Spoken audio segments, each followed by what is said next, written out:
Okay, time for a quick grammar lesson.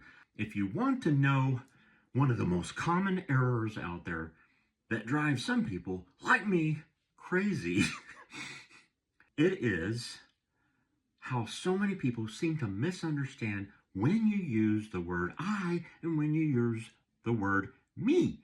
The problem that people have is not just understanding when to use I and me, but they get all confused whenever there's a combination of the word I and, say, another person or another individual along with I. Okay?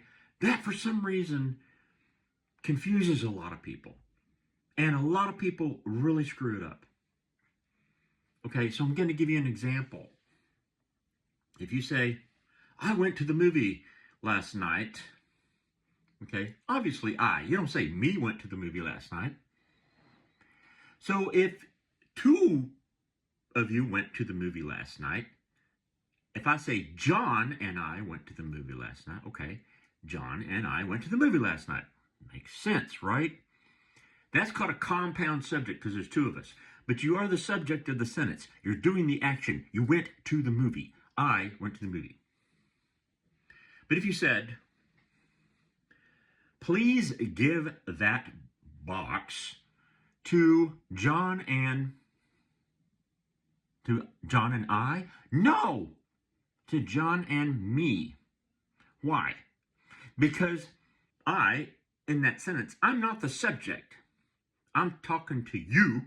I may not say you, but you are the subject. I'm saying you, understood, give John and me that box. That's how you can tell whether you should use I or me. Take out the other person for a moment and think about it.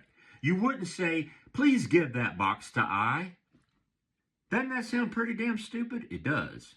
And that's when I read, please send that file to John and I think, oh my God, that sounds stupid. Because to me, I'm hearing, please send that file to I. No. So here's a rule, folks. If you've got another person and you're referring to you, and you're not sure which to use, do I use the word I or do I use the word me? Then take out the other person and ask yourself, which would it be if it was just me? And that's what it should be.